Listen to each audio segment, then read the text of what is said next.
விமான நிலைய ஆணையகம் மேம்படுத்துவது என்றால் அது இந்தியாவோட ஏர்போர்ட் அத்தாரிட்டி அவங்க மட்டும்தான் டெவலப் பண்ண முடியும். அப்படி இல்லைன்னு சொன்னா வேற எந்த பிரைவேட் நிறுவனத்துக்கு கொடுத்தா கூட அதில் மாநில அரசையும் ஒரு பங்குதாரராக சேர்க்க வேண்டும் என்கின்ற நிபந்தனையின் காரணமாக இத்தனை நாட்கள் அந்த பணிகள் எல்லாம் ஒரு தொய்வுற்ற நிலையில் இருந்தது. அதாவது மத்திய அரசிலிருந்து செய்ய வேண்டிய பணிகள். இப்போது இன்று மரியாதைக்குரிய மாநிலத்தினுடைய முதலமைச்சர் நல்ல செய்தியை எங்கள் பகுதி மக்களுக்கு கொடுத்திருக்கிறார்.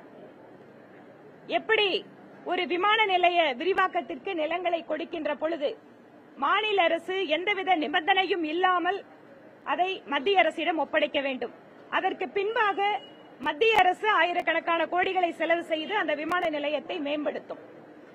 இப்போது இதுநாள் வரை தமிழக அரசு அந்த நிபந்தனைகளை வைத்துக் கொண்டிருந்ததை விலக்கி நாடு முழுவதும் எப்படி ஒரு மாநில அரசு விமான நிலைய விரிவாக்கத்திற்கோ அல்லது புதிதாக அமைப்பதற்கோ நிலங்களை கொடுக்கிறார்களோ அதே போல தமிழக அரசும் விமான நிலைய விரிவாக்கத்திற்காக நிலங்களை கொடுக்க தயாராக உள்ளது என்கின்ற தகவலை இன்று தெரிவித்திருக்கிறார்.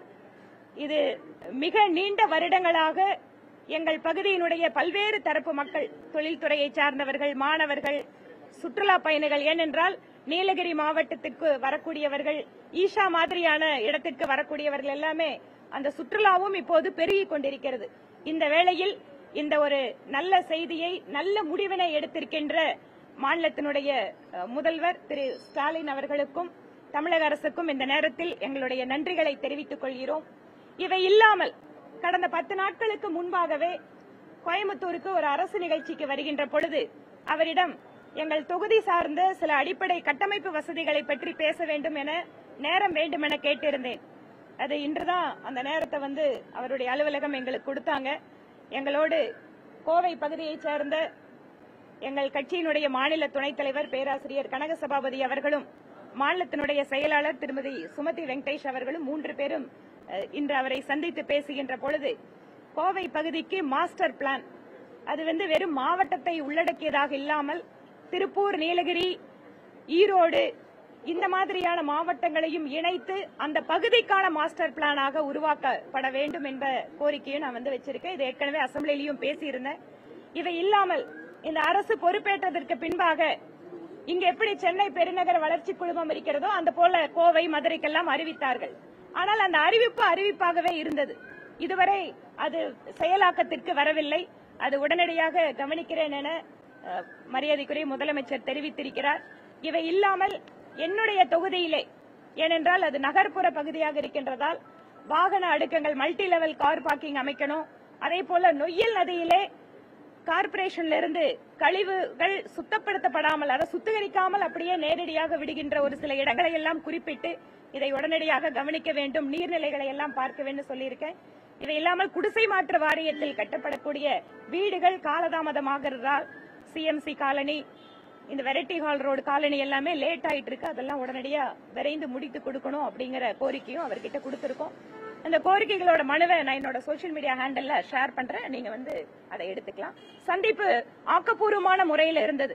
என்னோட பகுதிக்காகவும் என்னை வெற்றி பெற செய்து என் மீது ஒரு பெரிய நம்பிக்கை வைத்திருக்கக்கூடிய கோவை மக்களுக்கு இதை செய்ய வேண்டும் என்கின்ற அந்த ஒரு ஆர்வத்தின் காரணமாக இதற்கான வாய்ப்பை கொடுத்த மாநிலத்தினுடைய மரியாதைக்குரிய முதல்வர் திரு ஸ்டாலின் அவர்களுக்கு எங்களுடைய நன்றிகள். தொடர்ச்சியா அரசு மீது பல்வேறு விமர்சனங்கள் வச்சிருந்த நிலையில 3 ஆண்டு கால கழிச்சு திருப்பி முதல் செலுத்த நோக்கம் என்னன்னா, திடீர்னு பாஜக திமுகவுடைய இந்த ஒரு மென்மையான போக்கு கடைபிடிக்க காரணம் என்ன? இது மென்மையான போக்கா கடினமான போக்கா அப்படிங்கறத தாண்டி 3 வருஷ காலம் நான் பேசின இந்த விஷயங்கள் எல்லாம் நீங்க எல்லாம் அசெம்பிளிலையும் பார்த்துட்டு இருக்கீங்க. அசெம்பிளிலையும் நான் பல்வேறு முறை இதை ரைஸ் பண்ணியிருக்கேன்.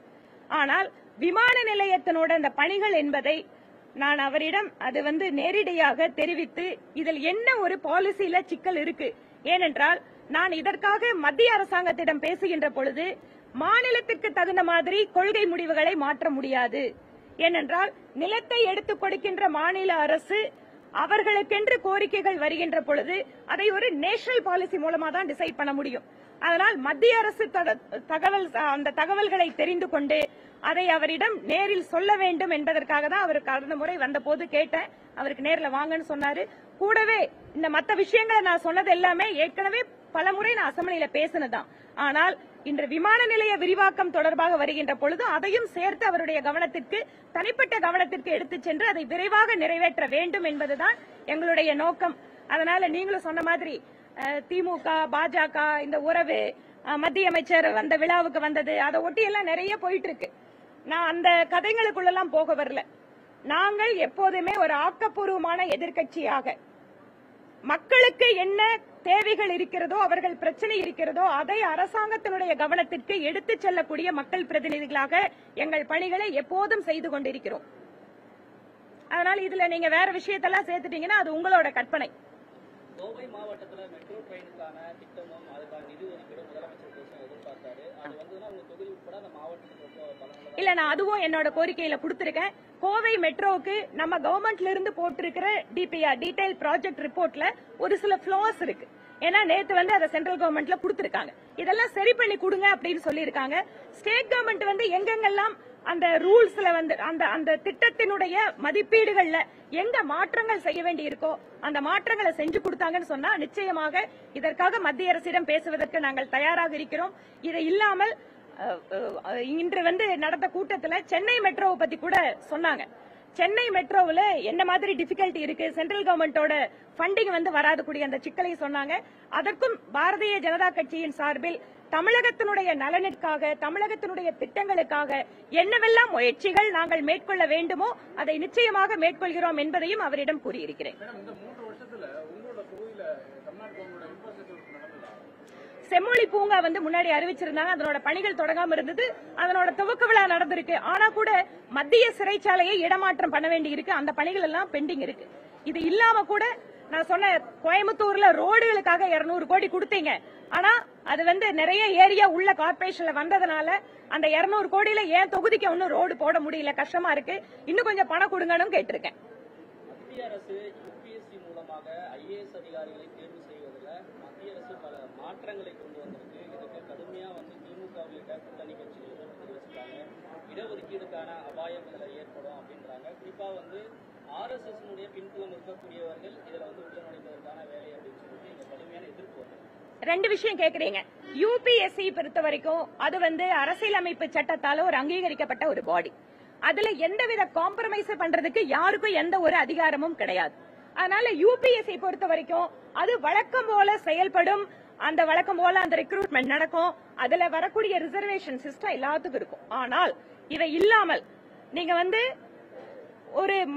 நீங்க வந்து எப்பவுமே ஒரு திறன் சார்ந்த ஒரு திறமைக்கு, ஒரு குறிப்பிட்ட வேலைக்கு ஒரு சில நபர்களை கன்சல்டண்டா எடுத்துக்குவாங்க. அது ஸ்டேட் கவர்மெண்ட்டும் பண்ணுவாங்க. அந்த மாதிரி மத்திய அரசாங்கம் ஒரு சில குறிப்பிட்ட துறைகளில் அந்த துறையில் திறமை வாய்ந்த ஒரு சிலரை வந்து அவர்கள் ஒரு குறிப்பிட்ட காலத்திற்கு மட்டும் அதை அப்பாயின்ட் பண்றதுக்கான ஒரு ஏற்பாடு தான். அது ஒண்ணு பெர்மனன்ட்டும் கிடையாது. ரெண்டாவது அது ரிசர்வேஷனுக்குள்ள போய் பாதிக்கிற அளவுக்கும் கிடையாது. ரொம்ப மினிமம் பொசிஷன்ல தேவைப்படக்கூடிய எக்ஸ்பர்ட்டுகளை உள்ள கொண்டு வரதான். ரெண்டாவது ஆர்எஸ்எஸ் சார்ந்த ஆட்களை உள்ள கொண்டு வரது அப்படின்னு கேக்குறீங்க. இந்த நாட்டோட பிரதமர் ஆர்எஸ்எஸ், இந்த நாட்டோட எல்லா அமைச்சர்களும் பிஜேபி அமைச்சர்கள்ல 99% ஆர்எஸ்எஸ் சார்ந்தவர்கள். கட்சியில் இருக்கக்கூடிய தேசிய தலைவர்ல இருந்து நாங்க வரைக்கும் எம்எல்ஏக்கள், எம்பிக்கள் அத்தனை பேரும் ஆர்எஸ்எஸ் சேர்ந்தவங்க. இதை நீங்க எப்படின்னு கண்டுபிடிப்பீங்க? அரசாங்கத்தையே மக்கள் ஆர்எஸ்எஸ் பின்னணி இருக்கிறவங்க கிட்ட ஒப்படைச்சாச்சு. அதற்கு பின்னால் இந்த கேள்விகள் அர்த்தமற்றது. நிர்வாக ரீதியா இருக்கக்கூடிய ஐஏஎஸ் அதிகாரிகள், ஐபிஎஸ் அதிகாரிகளை அதை கொண்டு வரக்கூடிய முயற்சி தானே விமர்சிக்கிறாங்க. ஐஏஎஸ்ஓ அமைச்சர்களுக்கான ஒரு கேள்வியில அது ஒரு ஐடியாலஜி லெவல்ல இருக்கிறது. அதிகாரிகள் ரீதியான செயல்பாடுகள் தான் இங்க முன்வைக்கக்கூடிய கேள்வியா. கரெக்ட். அதிகாரிகள் அளவுல அவர்கள் எந்த சித்தாந்தத்திற்கு பணி செய்கிறார்கள், அவர்கள் எந்த சித்தாந்தத்தை தனிப்பட்ட முறையில அவங்க ஃபாலோ பண்றாங்க அப்படிங்கறதுக்கான அளவுகோல் வந்து எங்கேயும் அரசு பணியில இல்ல. இங்க கூட மாநில அரசுல நிறைய அரசு அதிகாரிகள் நாங்கள் திராவிட சித்தாந்தத்தை சார்ந்தவர்கள் அப்படின்னு பெருமையா சொல்றாங்க. ஒவ்வொருத்தருக்கும் அவர்களுடைய சித்தாந்தத்தை பின்பற்றுவதற்கு உரிமை இருக்கு. ஆனால் அது அவருடைய பணிகளில் அவர்கள் அந்த பணிகளை நேர்மையாக மேற்கொள்கிறார்களா என்பதுதான் முக்கியம். நன்றிங்க, வணக்கம்.